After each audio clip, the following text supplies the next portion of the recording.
आजपासून संसदेचं 3 दिवसीय विशेष अधिवेशन महिला आरक्षण मतदारसंघ पुनर्रचना घटना दुरुस्ती विधेयक मांडलं जाणार.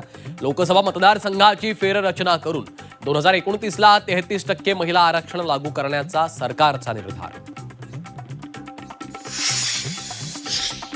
महिला आरक्षण विधेयकासोबतच लोकसभा मतदारसंघ पुनर्रचना विधेयकामुळे दिल्लीतलं वातावरण तापलं. महिला आरक्षण नव्हे तर आरक्षण आणण्याच्या पद्धतीला विरोध. इंडिया आघाडीच्या बैठकीनंतर काँग्रेसची भूमिका. राष्ट्रवादी काँग्रेसचा नारी शक्ती वंदन विधेयकाला पाठिंबा. उपमुख्यमंत्री सुनेत्रा पवारांचं मोदींना पत्र. सुनेत्रा पवारांकडून पत्र लिहून विधेयकाचं कौतुक.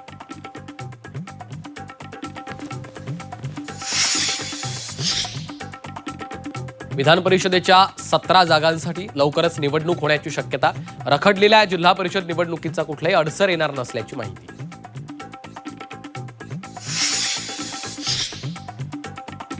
नाशिकमधील आयटी कंपनीतील धर्मांतर प्रकरणात एटीएसची एंट्री. एटीएसच्या पथकाकडून तपास सुरू.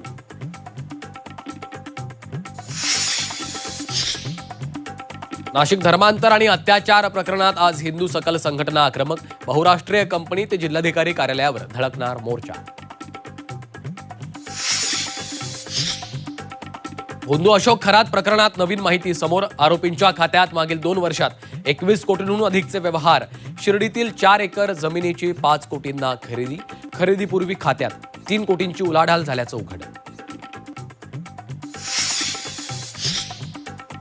शेताला पाणी नाही पण खरातला पाणी. खरात प्रकरण पहिल्यांदाच राज ठाकरे बोलले. खरात सारखी प्रकरणं राजकारण्यांच्या सोयीप्रमाणे बाहेर येत असल्याचं राज ठाकरेंचं विधान. आज महाराष्ट्रात प्रथमच होणार ईव्हीएम तपासणी. चांदिवली विधानसभा निवडणुकीतील ईव्हीएमची केली जाणार तपासणी. नसीम खान यांनी केली होती मागणी. विदर्भ, मराठवाडा, मध्य महाराष्ट्र उन्हामुळे तापला. अकोल्यात सलग दुसऱ्या दिवशी पारा 44 अंशांवर. उन्हामुळे दुपारच्या वेळी रस्त्यांवर शुकशुकाट.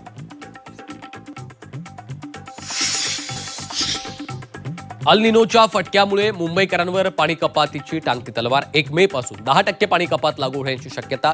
सध्या 7ही धरणात 33.60% पाणी साठा.